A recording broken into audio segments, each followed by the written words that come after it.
Ngawi ini terkenal sekali akan kearifan lokalnya. Ada tikusnya!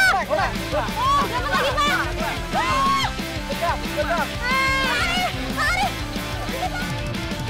Masyarakat Ngawi ini memang mempunyai cara unik untuk mensyukuri hasil panen yang melimpah. Kita menuju ke tempat yang disakralkan, namanya Sendang Tambak.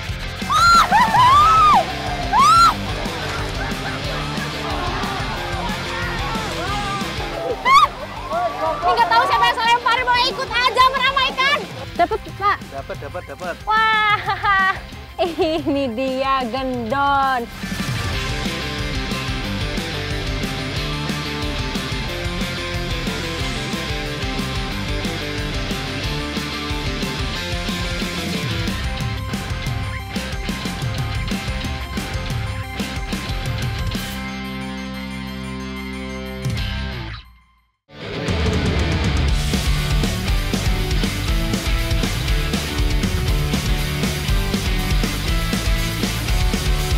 Sebutan Indonesia sebagai negara agraris bukanlah isapan jempol belaka. Salah satu sentra penghasil padi di Jawa Timur adalah Kabupaten Ngawi. Memiliki hasil produksi mencapai 818,62 ribu ton tiap tahunnya. Petani selalu menjaga hasil panennya.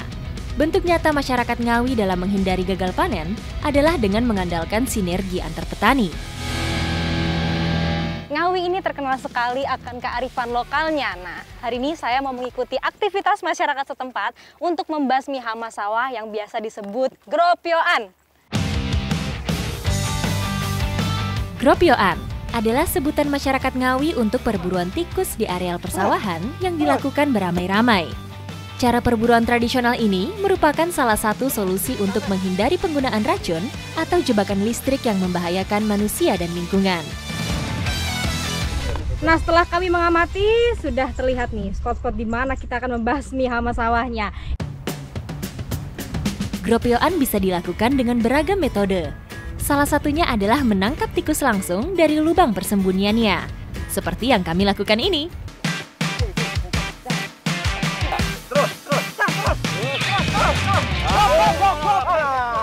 Ada tikusnya!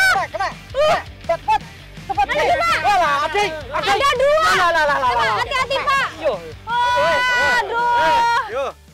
Kita baru nyampe di galengannya atau tanggul-tanggulnya ini, tapi udah langsung ketemu karena memang hidupnya tuh di lubang-lubang sekitar tanggul ini. Ada lagi, Pak! Terus. Dapat lagi, Pak!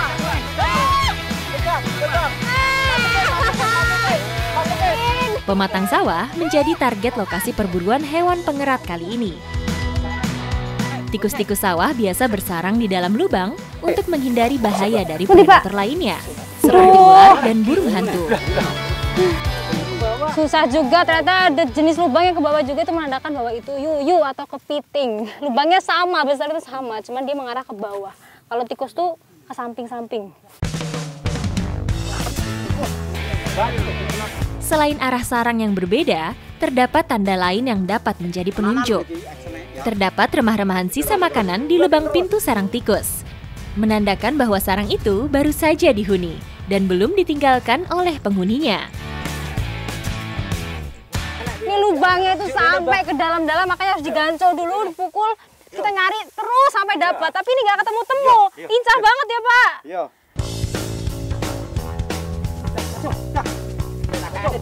Sarang tikus yang menjalar panjang biasanya memiliki dua lubang untuk keluar masuk.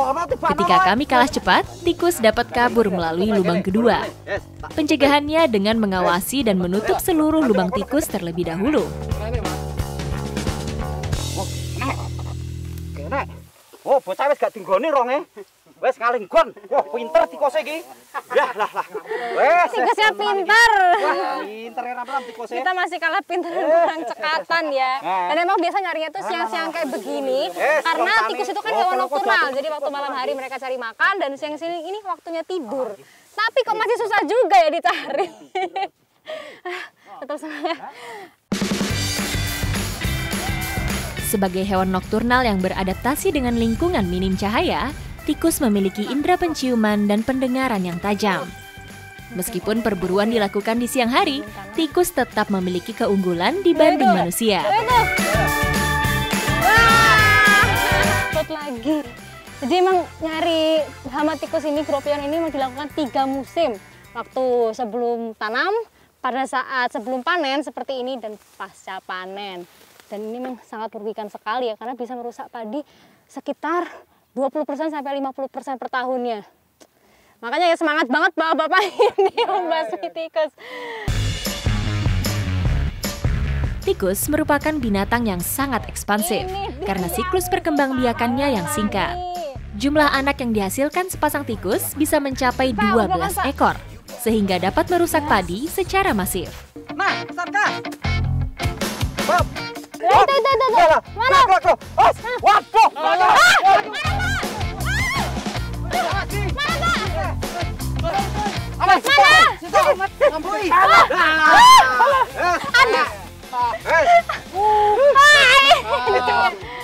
Waduh, hati-hati.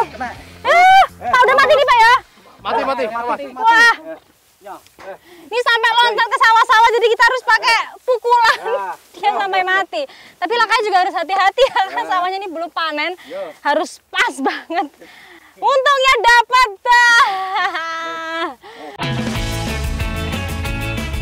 Tak hanya merusak tanaman padi saja, hewan pengerat juga merupakan sumber penyakit. Tikus dapat menyebabkan 35 penyakit berbahaya pada manusia. Nah, jadi memang Gropion ini memang masih dipertahankan masyarakat karena selain efektif, murah, dari segi risiko juga lebih aman daripada alat modern. Dan yang paling saya suka nih, gotong royong dan kerjasamanya sangat solid sekali. Ikuti jejak saya, jejak petualang.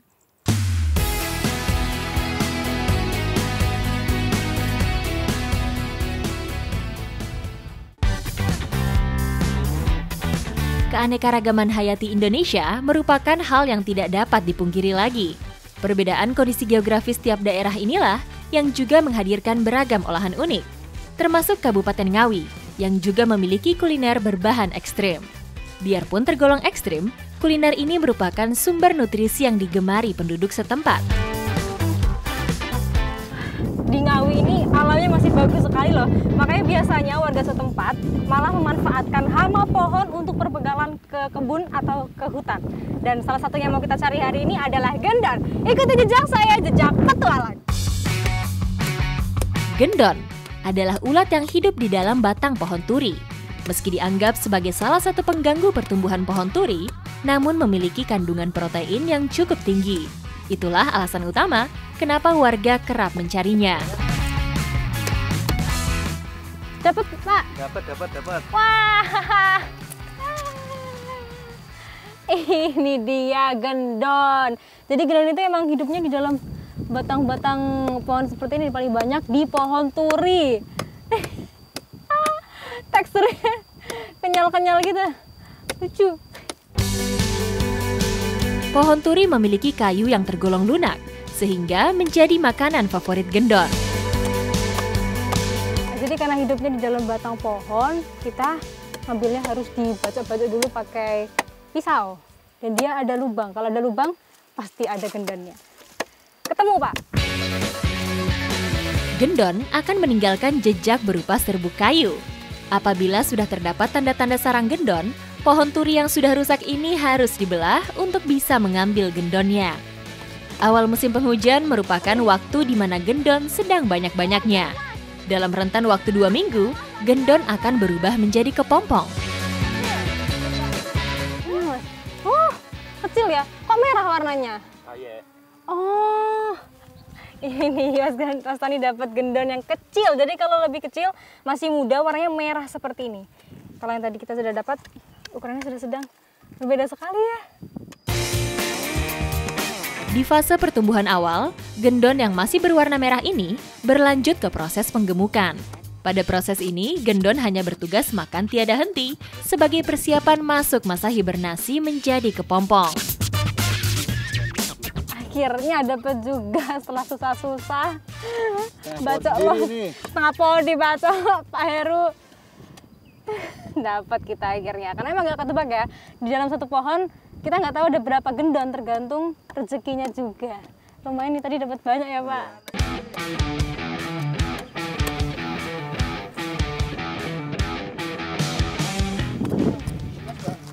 Oh Mas tadi dapat lagi. Wah, ini kayaknya gendonnya udah lumayan cukup lah untuk perbekalan ke hutan jati. Langsung aja kita ke sana ya Mas. Mas Tony anterin, ya?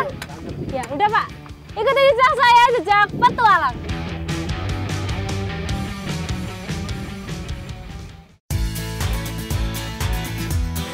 Kuliner unik khas Ngawi tidak hanya berasal dari ulat turi saja. Di hutan jati ini, saya bertemu dengan beberapa masyarakat yang sibuk mencari jamur selo untuk diolah menjadi kuliner yang tidak kalah nikmatnya. Nah, jadi biasanya warga desa Pelanglor ini kalau ke hutan pada musim hujan nyari jamur selo karena emang banyak banget ya Bu kalau musim hujan gini. Iya, Mbak. Jamur selo yang diambil dari kata selo atau batu menandakan bahwa jamur ini seringkali ditemukan menempel pada bebatuan. Meskipun dinamakan jamur selo, tanaman ini justru termasuk ke dalam jenis alga atau yang secara ilmiah disebut sebagai cyanobacteria. Jadi ini emang hutannya masih alami sekali dan emang banyak banget di sini. Cuman yang bikin saya penasaran ini ada warna kuning juga. Yang ini kenapa Bu kok bisa warna kuning? Kuning itu agak kering, Mbak. Oh, kering kena matahari ya? Iya. Tapi bisa dikonsumsi juga? Bisa. Cuman yang paling enak kata Bu Ambar tuh kalau ini Agak tipis. selonya lebih tipis, lebih krenyes-krenyes gitu ya? Iya, tapi tebal kan lembek. Jamur selo bergantung pada permukaan yang lembab. Oleh karena itu, jamur ini hanya ditemui ketika memasuki musim penghujan. Konsumsi bisa dijual juga? Bisa. Berapa harganya? Ya, 2.000. 2.000? Iya. Seberapa tuh 2.000? Oh, murah? Satu cowok? Segini. Oh, 2.000. 2.000 terus kirain sekilo gitu, segini doang. 2.000. Satu genggam. Satu genggam 2.000. Luar biasa, selain dikonsumsi, jamur selo ini punya nilai jual yang tinggi. Tapi kalau saya yang jualan pasti rugi Bu. Iya. Karena genggaman saya cuma segini. Di daratan Asia, jamur selo memang sudah lumrah untuk dikonsumsi. Selain sebagai bahan makanan, jamur batu ini juga dipercaya memiliki khasiat sebagai obat herbal.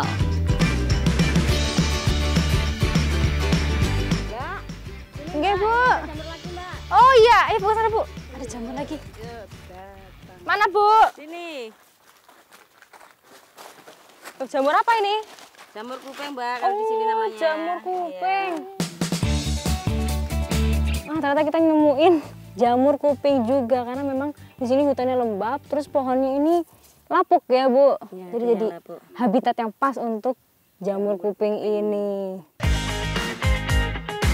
Kondisi hutan jati Ngawi memang masih terjaga kealamiannya. Terbukti dari mudahnya menemukan beragam spesies jamur, termasuk jamur kuping.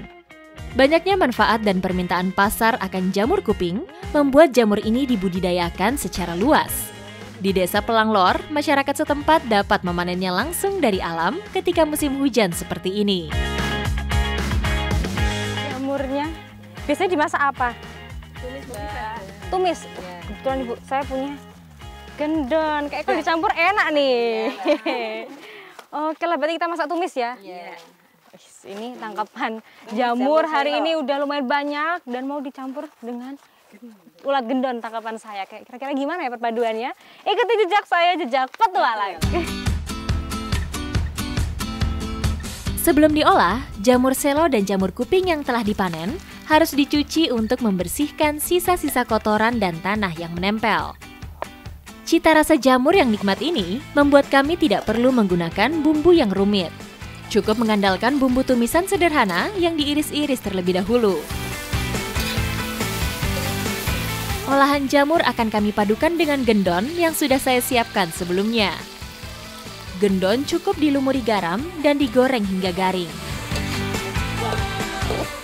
Udah matang nih dari aromanya nih. Udah harum sekali, sedap ya Bu ya. Udah gak sabar, langsung aja kita makan. Bu, jangan lupa ini dong, pakai gendonnya. Gendon memang merupakan sumber protein yang bagus, namun harus bijak dalam mengonsumsi ulat ini. Bagi tubuh yang tidak tahan dengan protein tinggi, akan memiliki efek samping gatal-gatal hingga sesak nafas. Gurih. Terus kayak ada juicy-nya gitu, apa ya? Apa ada kadar minyaknya ya, Bu? Enggak, lemak. Lemaknya. Enak sih. Boleh dicampur pakai ini, jamurnya. Makin sedap.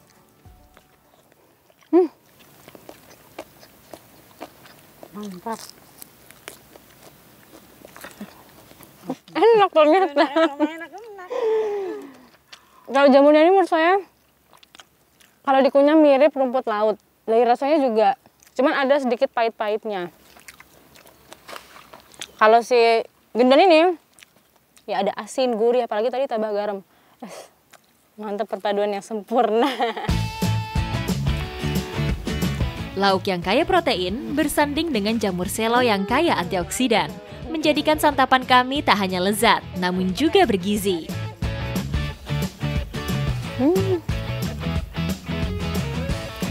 Enaknya tuh gini ya, hidup di desa, hutannya masih asri, alami. Jadi kalau kita lagi di kebun apa di hutan, lapar, langsung bisa ngambil hasil alamnya untuk diolah. Ini udah kenyang semua kan, Bu? Udah. Berarti kita bisa lanjut nyari daun jati ya, Bu, untuk hajatan nanti. Ikuti jejak saya, jejak petualang.